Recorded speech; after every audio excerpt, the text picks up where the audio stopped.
se você tem acompanhado, você viu o caos que está nos aeroportos dos Estados Unidos? Por quê, hein? Porque eles travaram o governo de novo, então não tem dinheiro sendo mandado para os funcionários lá das alfândegas e tal. Meu. Que é o TSA, né? O TSA. E aí tá um caos. Você vê que já tem... Ó, o United Airlines, ela já cancelou 15% de todos os voos por causa de falta de combustível.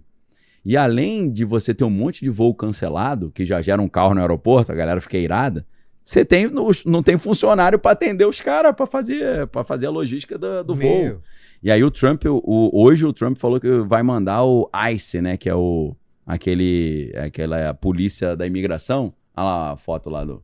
O caos. É. O Trump falou que vai pegar essa polícia da imigração e vai mandar para os aeroportos para ajudar a agilizar ali o serviço, né? Então a gente está vendo um cenário de caos. Não é um caos energético, é um caos sistêmico. Porque você fecha o Estreito de Hormuz, você afeta tudo, cara.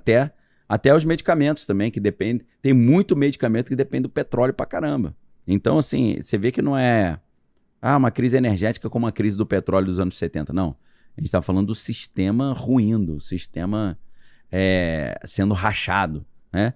Então, quando a gente olha no livro do Apocalipse, né? O terceiro cavaleiro, a gente continua aí no Cavaleiro Preto, e o contexto ali dos 4 cavaleiros mostra o quê? Um colapso econômico no mundo e um colapso dos suprimentos básicos, né? Então, quando a gente vê essa falta de petróleo, a falta de petróleo gera o quê? Aumento de preço em tudo. Porque você tem falta de petróleo, combustível sobe. Aí o caminhão que usa diesel, o frete sobe. E todos os produtos sobem. Então você mexe numa peça, você embaralha tudo, né? Então parece que o cavaleiro terceiro ali já tá bem evidente que está sendo preparado. Agora, a gente está falando também em muitos lugares de escassez até de água. Porque ali no Oriente Médio eles dependem muito de pegar água do mar e tirar o sal, né? Sim. A dessalinização. Então eles já falam sobre uma falência hídrica lá. Então é uma situação assim terrível, né? Já tem gente falando que eles vão ter que evacuar Teherã por falta de água. Cara. Vai ter que falar pra galera, ó, procura em outro lugar que aqui, meu irmão, já era, que o consumo é muito alto, né? Então piorou agora porque eles estão atacando usinas de dessalinização, o que é considerado crime de guerra, né? Porque você atingir alvos militares é uma coisa. Você atingir uma usina hidrelétrica e uma usina de dessalinização é considerado crime de guerra, mas isso está sendo falado normalmente, né? O Irã jogou uma bomba na usina de dessalinização do Catar, o Trump falou que vai destruir as usinas hidrelétricas. Então é como eu falei outras vezes, né? Tá virando várzea. Parece que eu tô Vale qualquer coisa. Vale qualquer coisa. E aí no Apocalipse... Né? Os caras estão bombardeando o aeroporto civil. Aeroporto. Não, em Dubai os caras jogaram um drone lá explodindo em hotel, pô. Cara. Que chama de soft target, né? Que é alvo soft. Não é alvo militar. É um alvo que você... O objetivo não é gerar um prejuízo na infraestrutura de guerra.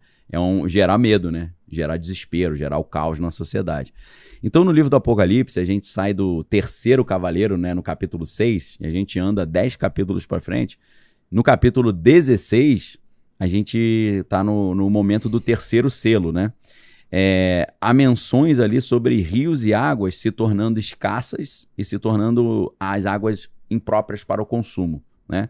Então, existe um paralelo aí com essa ameaça de falta de água potável em massa no Oriente Médio. Porque tem outro detalhe, Vilela, que às vezes a galera não põe na equação.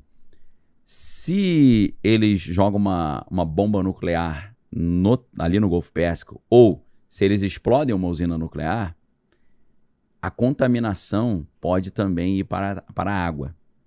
E se os caras bebem água, não é do profundo do solo, mas é água do mar, a água do mar vai ficar imprópria para consumo também. Pois é. Então, o livro do Apocalipse também fala sobre escassez hídrica. Também fala sobre isso no capítulo 16.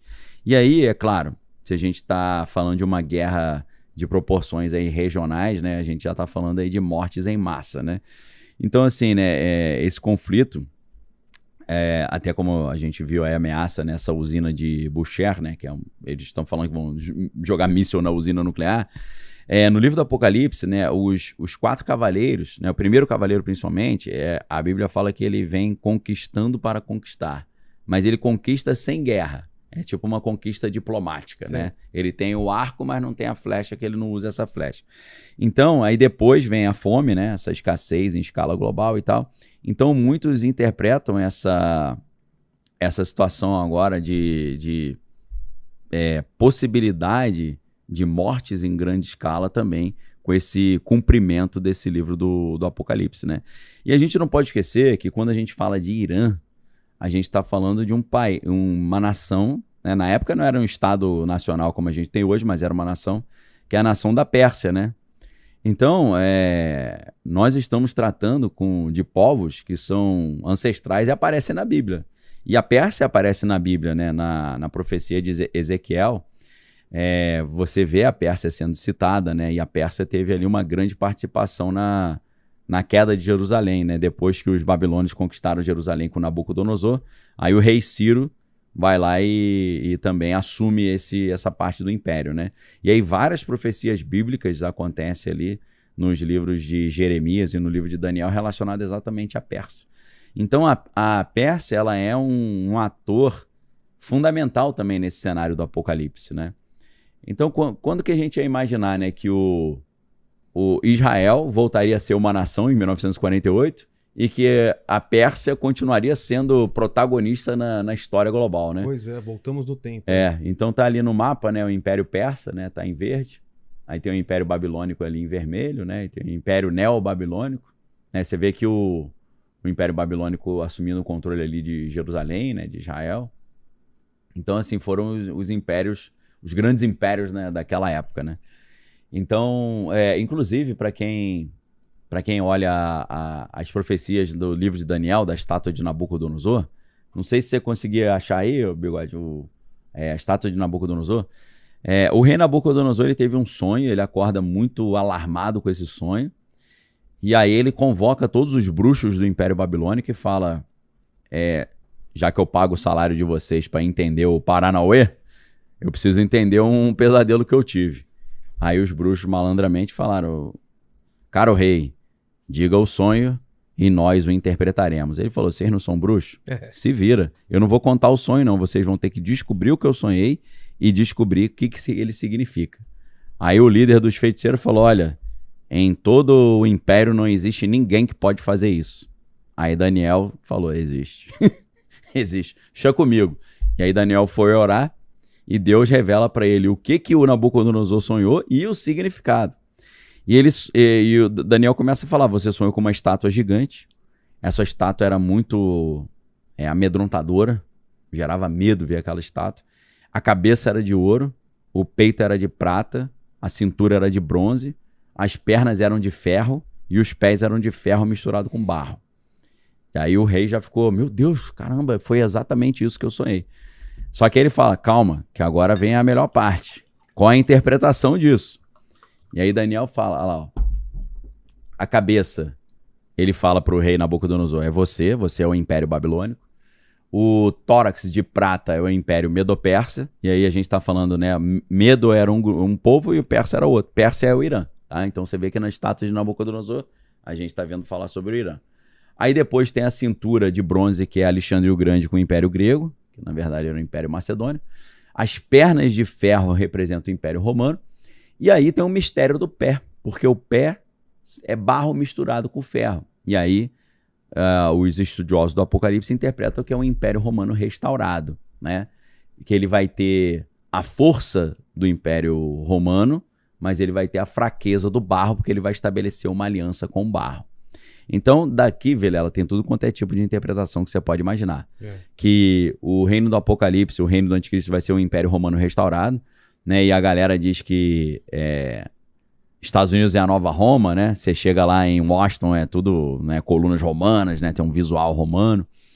Mas existe uma outra interpretação louca, e aqui a gente abre uma notinha de rodapé para sair da geopolítica e partir para escatologia mais esquizofrênica, no bom sentido, que eles vão dizer que o ferro está relacionado a anjos caídos. Aí você fala assim, cara, o que tem a ver ferro com anjo caído, né? Tem gente que volta lá na mitologia grega para fazer uma comparação dos titãs com o titânio. Nossa. Entendeu?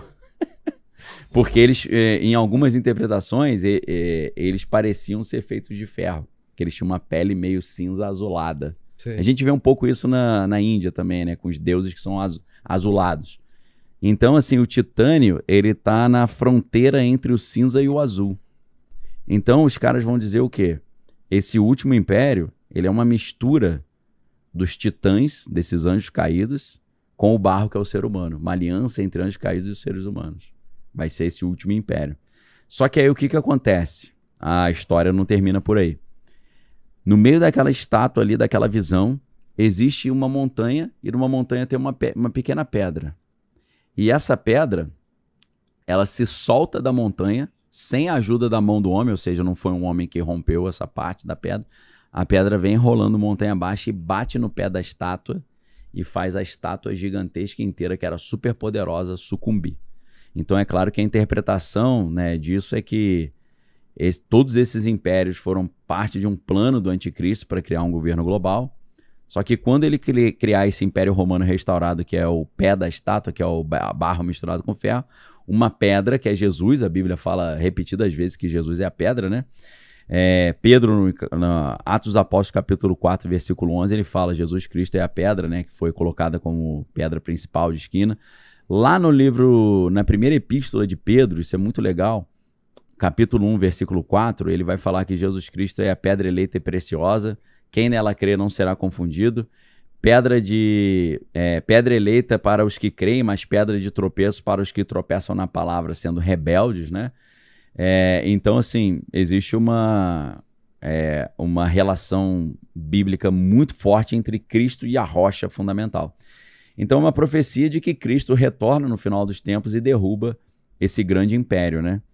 E aí que a gente entra numa interpretação do professor Jiang, né? Conseguiu o contato com ele não, Vilela? Estamos tentando. Mandou aí as mensagens lá? Cadê a Fabi? Depois eu vou perguntar para ela se conseguiram. Eles até me perguntaram se eu tinha... Manda também, tenta mandar também. Vou mandar. Às vezes vou dar um somebody lá. Eles mandando pelo X, a gente tá tentando, sim. E ele tá aceitando. Já vi ele podcast pequeno. Então, ele tá fazendo uns podcasts pequeno. Aí. Mas ele foi no Tucker Carlson agora, né? Eu não vi essa ainda, mas parece que ele falou... Vi um trecho dele. Cara, ele falou um negócio muito louco, que por um lado eu achei interessante. Ele disse que tem um grupo dessa elite global, que aí depois ele entra em detalhe, que eles acreditam que dos 8 bilhões de pessoas que existem no mundo, existem só 600 mil seres humanos e o resto é NPC. O resto é tudo robô. Adivinha se o Bigode é ser humano robô. Ou NPC, hein? Olha aí. Qual a chance dele ser um ser humano? Aí o meu filho lá, pai, será que o vovô é um NPC? Aí eu falei, cara, NPC pode ter filho, né? Aí eu falei, você é meio NPC então também, né? NPCzinho. Eu não sou, porque é teu avô, né? O meu. Você tá zoando teu avô, você é NPC também. Então, assim, mas existem grupos que realmente acreditam nisso. E aí, o que eles acreditam? Eles acreditam que no meio dos 8 bilhões de pessoas, eles têm que achar esses 600 mil que são seres humanos mesmo, com alma, que o NPC não tem alma, NPC é a inteligência artificial. E tem que achar quem são esses caras, levar para Jerusalém e salvar a alma desses caras. Então é tipo o Indiana Jones, só que em vez de encontrar a arca perdida, tem que encontrar os verdadeiros seres humanos no meio dos NPCs. Dá um filme, não dá não? Dá um filme muito bom. Dá um filme maneiro, cara, né? Então aí